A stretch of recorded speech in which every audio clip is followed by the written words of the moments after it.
Assalamualaikum warahmatullahi wabarakatuh. Perkenalkan, saya Siti Nurhaliza dengan NIM C1C020015. Saya merupakan mahasiswi dari program studi akuntansi, Fakultas Ekonomi dan Bisnis Universitas Jambi angkatan tahun 2020.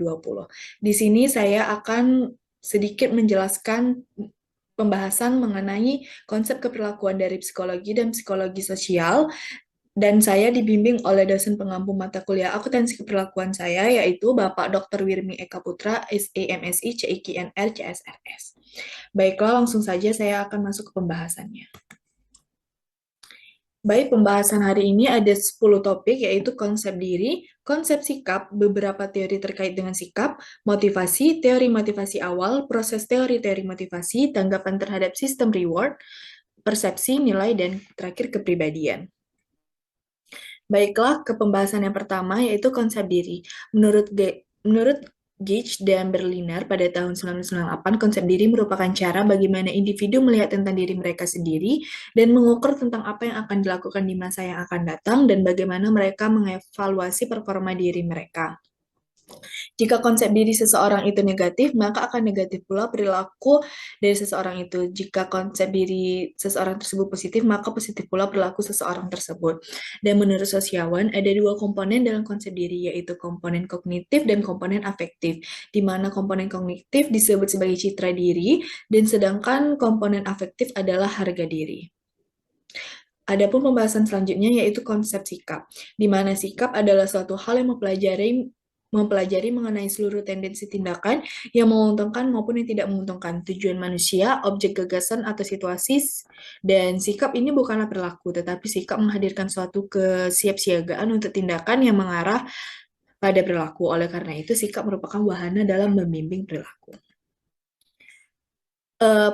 Konsep sikap ini dia memiliki 5 pembahasan, yaitu yang pertama ada komponen sikap, di mana komponen sikap terdiri dari teori, emosional, dan perilaku. Yang kedua ada konsep terdekat sikap, yaitu kepercayaan, opini, nilai, dan kebiasaan. Terus ada fungsi sikap, yaitu pemahaman, kebutuhan akan kepuasan, ego defensif, dan ungkapan nilai.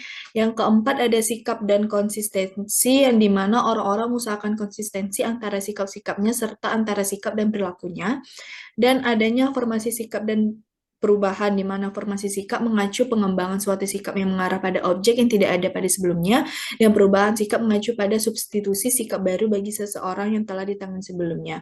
Pembahasan yang ketiga ada beberapa teori terkait dengan sikap, yaitu yang pertama teori perubahan sikap yang dapat membantu memprediksikan pendekatan yang paling efektif. Terus yang kedua teori penguatan dan tanggapan stimulus, yang dimana dari perubahan sikap terfokus pada bagaimana orang menanggapi rangsangan tertentu.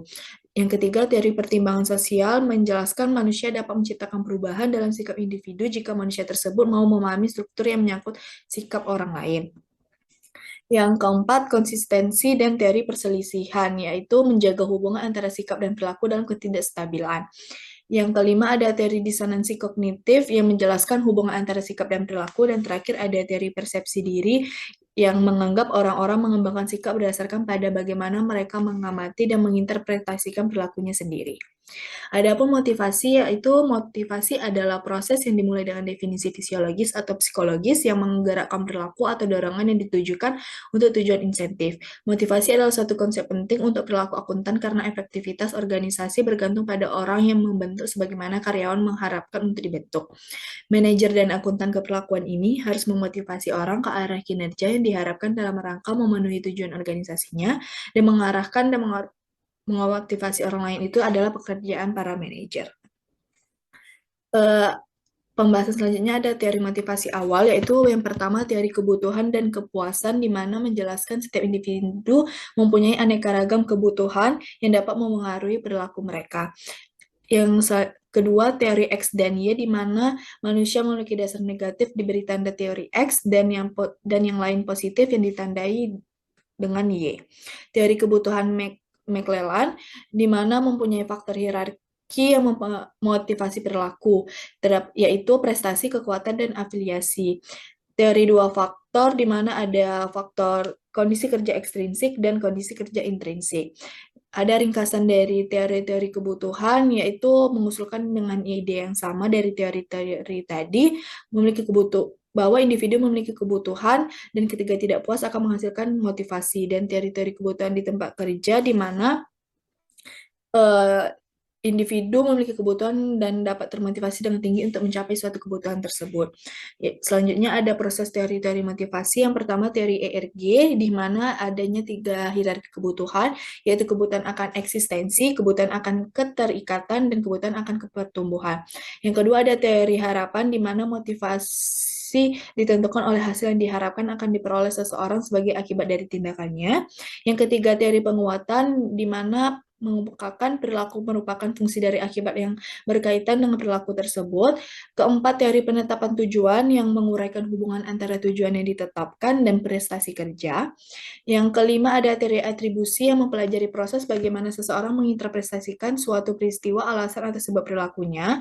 Yang keenam, ada teori agensi, di mana adanya prinsipal yang membawahi agen untuk melaksanakan kinerja yang efisien dan mengasumsikan kinerja yang efisien dan kinerja organisasi ditentukan oleh usaha dan pengaruh kondisi lingkungan. Yang terakhir ada pendekatan diadik yang menyatakan bahwa ada dua pihak yang berperan dalam proses evaluasi kerja, yaitu atasan dan bawahan. Pembahasan selanjutnya ada tanggapan terhadap sistem reward. Yang pertama melalui teori ekuitas, menekankan tentang kesadaran dan tanggung jawab dari situasi yang lebih luas dan lebih kuat.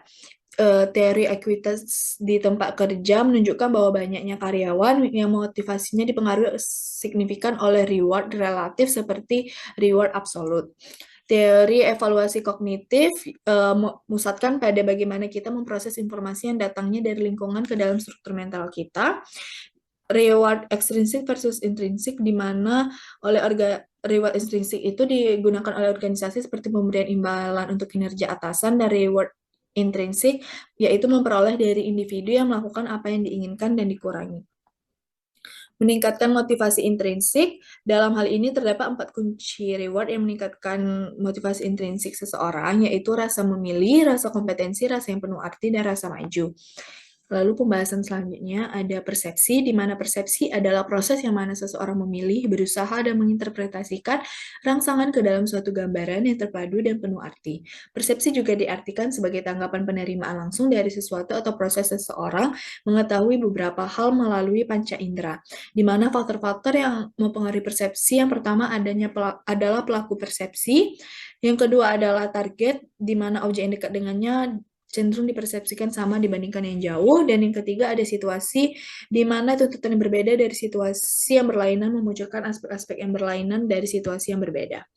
Untuk nilai secara mendasar, nilai dinyatakan sebagai suatu modus perilaku atau keadaan akhir dari eksistensi yang khas dan lebih disukai secara pribadi atau sosial dibandingkan dengan modus perilaku atau keadaan akhir yang berlawanan.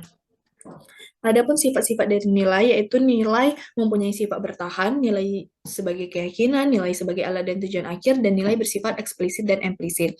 Adapun fungsi-fungsi dari nilai ini adalah nilai sebagai standar, nilai sebagai rencana umum dalam memecahkan konflik dan pengambilan keputusan, nilai sebagai motivasi, dan nilai sebagai ego defensif. Lalu ada pembahasan terakhir, yaitu kepribadian, di mana kepribadian adalah karakteristik psikologis dari dalam, yaitu misalnya ciri-ciri persamaan dan laga yang menentukan dan mencerminkan cara seseorang merespons lingkungannya. Kepribadian adalah esensi dari perbedaan individu.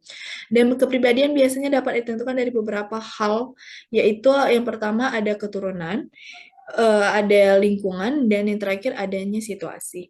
Baiklah, sekian dari pembahasan materi ini. Lebih kurangnya saya mohon maaf. Saya akhiri dengan wassalamualaikum warahmatullahi wabarakatuh. Terima kasih.